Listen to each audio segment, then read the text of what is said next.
Olá pessoal, sejam bem-vindos de volta ao nosso canal. Hoje vamos concluir a incrível história de Ruth, uma jornada que nos ensina sobre fé, lealdade e, acima de tudo, sobre o plano redentor de Deus. Se você ainda não viu os episódios anteriores, recomendo que pause este vídeo e confira a playlist. A história completa é simplesmente transformadora. No capítulo anterior vimos Ruth, seguindo o conselho de Noemi, se apresentar a Boaz na eira. Boaz, um homem de grande integridade, prometeu cuidar do assunto da redenção, mas nos lembrou que havia um parente mais próximo com o primeiro direito. A tensão ficou no ar. O que aconteceria a seguir? Como Deus resolveria essa situação complexa? Vamos descobrir agora. Na manhã seguinte, sem perder tempo, Boaz foi direto para a porta da cidade. Naquela cultura, a porta da cidade era como o nosso fórum ou prefeitura hoje. Era o centro da vida social e jurídica, o lugar onde os anciãos se reuniam e os negócios importantes eram fechados publicamente. A integridade de Boaz o levou a agir de forma transparente e correta diante de toda a comunidade. Ele não tentou resolver as coisas às escondidas. Ele queria que tudo fosse feito segundo a lei e a ordem. Logo, o tal parente resgatador, aquele que tinha o direito de primazia, passou por ali. Boaz o chamou amigo, venha cá, sente-se aqui. Ele não o ignorou, não tentou passar por cima dele. Ele o convidou para conversar. Para garantir que tudo fosse legalmente válido, Boaz também reuniu 10 anciãos da cidade para servirem como testemunhas oficiais. Imaginem a cena, um círculo de homens respeitados, prontos para ouvir um assunto de grande importância para a comunidade e para o futuro de duas famílias. Com todos reunidos, Boaz foi direto ao ponto. Ele explicou a situação com clareza a Noemi, que voltou da terra de Moabe, está vendendo o pedaço de terra que pertencia ao nosso parente Elimeleque.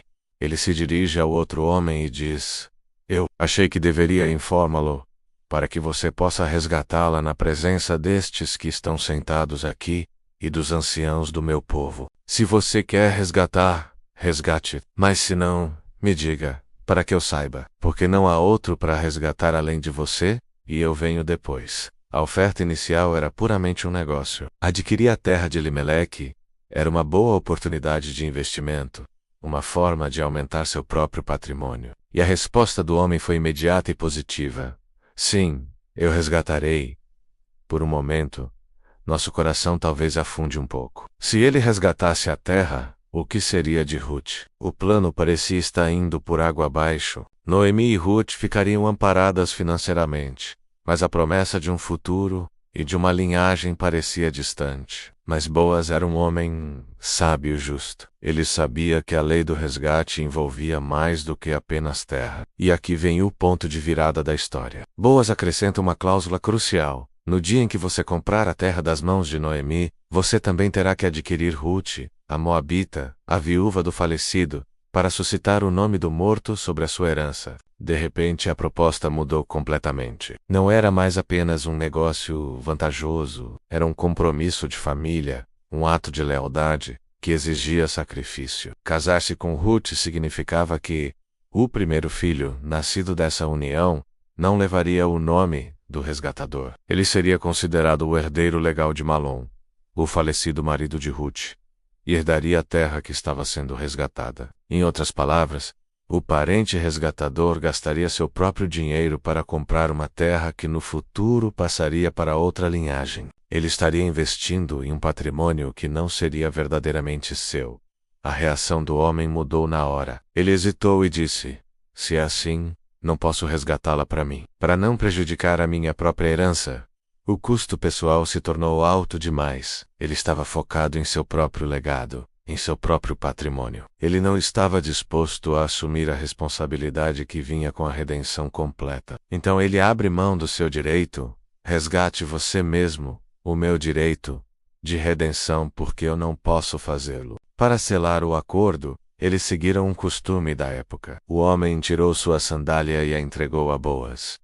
Esse ato simbólico era a forma de confirmar publicamente a transferência de um direito ou propriedade. Era como assinar um contrato diante de notário e testemunhas. Naquele momento, com a sandália na mão, Boaz se tornou oficialmente o resgatador de Noemi e Ruth.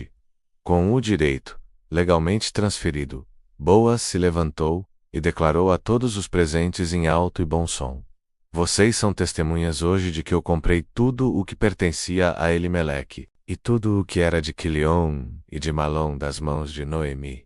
E também tomo por minha esposa Ruth, a Moabita, que foi esposa de Malom, para suscitar o nome do falecido sobre a sua herança, para que o nome do morto não seja exterminado dentre seus irmãos, e da porta da sua cidade.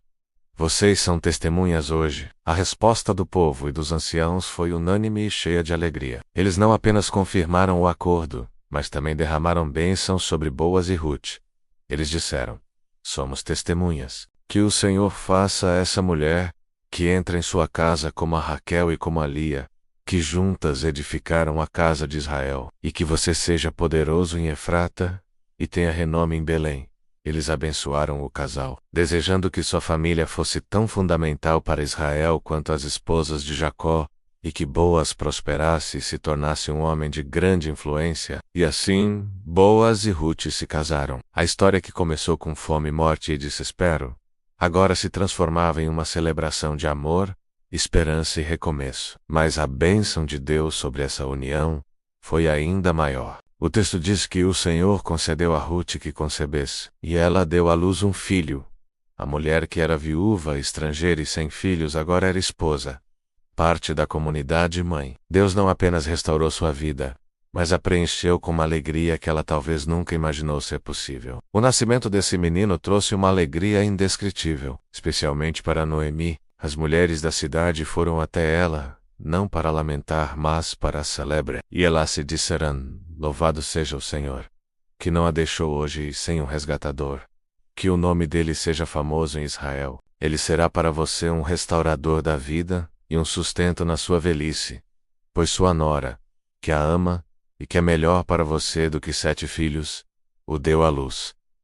Que palavras poderosas! A mesma Noemi que se sentia vazia e amarga, que pediu para ser chamada de Mara, agora tinha sua vida restaurada. A fidelidade e o amor de Ruth foram reconhecidos por toda a comunidade. E Noemi, a avó orgulhosa, tomou um menino em seus braços e se tornou sua cuidadora. A amargura deu lugar à mais pura alegria. A casa que estava vazia agora estava cheia do som de um bebê. E qual foi o nome do menino? As mulheres da vizinhança o chamaram de Obed. E elas disseram: Nasceu um filho a Noemi. A redenção era tão completa que a alegria de Ruth se tornou a alegria de Noemi. Mas a história não termina aí. O capítulo finaliza com uma pequena, mas extremamente poderosa genealogia. O texto nos conta que Obed cresceu e se tornou o pai de Jessé, e Jessé se tornou o pai de Davi. Sim, Davi, o maior rei da história de Israel, o homem segundo o coração de Deus. Pensem na magnitude disso. Através da fidelidade de uma mulher moabita, uma estrangeira que escolheu seguir a Deus e cuidar de sua sogra, Deus teceu uma linhagem real. A história de redenção de Ruth e Boaz não era apenas sobre eles. Era parte de um plano muito maior. Era um passo crucial na história da salvação que culminaria, gerações mais tarde, no nascimento de Jesus Cristo, o Messias, o nosso Redentor final, que também nasceu em Belém e descende da linhagem de Davi. A história de Ruth é um lembrete maravilhoso de que Deus trabalha de maneiras misteriosas e belas. Ele usa pessoas comuns, pessoas que a sociedade talvez desprezasse, para cumprir seus propósitos extraordinários. Ele transforma a perda em ganho, dor em propósito e amargura em alegria. A história de Ruth nos ensina que quando colocamos nossa fé e confiança em Deus, mesmo nos momentos mais sombrios, Ele é capaz de escrever uma história de redenção que supera todas as nossas expectativas. É uma história de esperança que ressoa até hoje em nossos corações. Obrigado por me acompanhar nesta jornada incrível através do livro de Ruth. Espero que essa história tenha tocado seu coração tanto quanto tocou o meu. Se você gostou, não se esqueça de deixar seu like, compartilhar com seus amigos e se inscrever no canal para mais conteúdos como este. 8 April